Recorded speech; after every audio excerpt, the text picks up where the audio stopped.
Nung kinumpara natin, halos parang hindi na tayo nag-i-improve, no? Kasi pansin ko, the past few months, parang every week may slight improvement na nangyayari. Pero mukhang plateau tayo ngayon, no? Or hindi ko sure kung yun nga ba yung term. Maglalagay pala ako ng journey dashboard at the end of every episode. Kumusta kapatid? It's Tuesday, July 14, 2026. And today is gonna be hard. Intervals tayo. 2 kilometer easy, 2 kilometer hard, and 2 kilometer easy. And like last week, yung easy ko ngayon, gagawin ko lang siyang zone 2 para makabuelo tayo ng matindi. And today, hindi tayo masyadong puyat. Let's go! So, tara. Punta na tayo sa site and tingnan natin kung ano matututunan natin ngayon. Dito na tayo. Restroom lang and then stretch. Then, takbo na. I'll see you in a bit. Okay. Let's start easy, like zone 2 easy. And then, bulusok tayo mamaya. Alright, I'll see you in 1K. Body check, okay naman lahat. Everything's good. Then, before mag-end ng 1K, I'll check up. Mabubulusok tayo. 2K onwards. Alright, see you in 2K. Alright, hard starts now. Laban na to. Let's go. 3K. Buwis buhay. See you in 4K. Buwis buhay. Matak. Hinga lang ako din. See you in 5K. Kabawi na tayo. Last kilometer. Then, laban pa rin. See you in 6K and that's how it's done. Cool run. Hindi ko pa alam yung result. Pero, I'm very happy with how I did. I think tama sa tulog, tama sa kain. Wala akong marereklamo today. So, yeah. I'll see you in the house.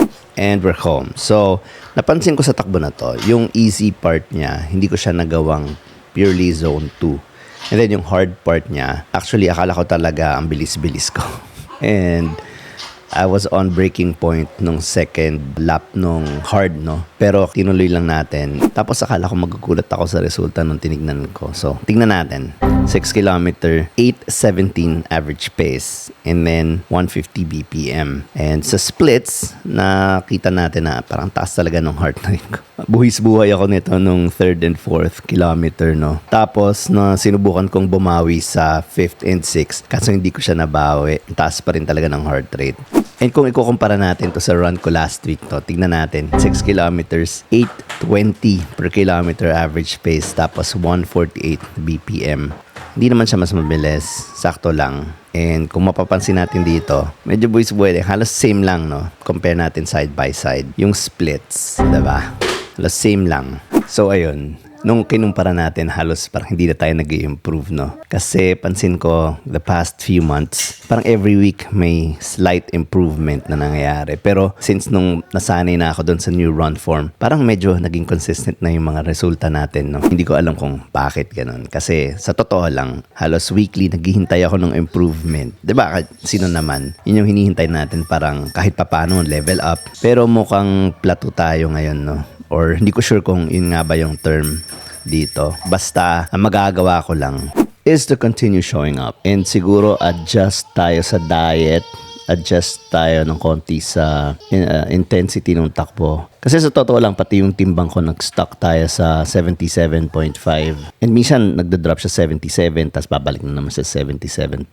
So, medyo nandyan tayo ngayon. So, hindi ko alam kung paano gagawin to break out of plateau. So, siguro, konting research pa, no? And bahala na for now. Nag-a-adapt pa naman yung katawan natin. So, siguro, pag medyo nag-heal na yung katawan natin, baka meron na tayo ulit improvement, no? Hindi naman siguro weekly, pero kahit pa paano, slowly, gradually. Since kulang pa tayo sa data, kulang pa tayo sa, tingin ko, more runs, continue lang natin. Tapos, saka natin i-observe ko ano mangyayari in the future. Panibagong proseso na naman, no? Pero, tingin ko ganun lang talaga. Tuloy lang. Alright, so I guess that's it for today. See ya.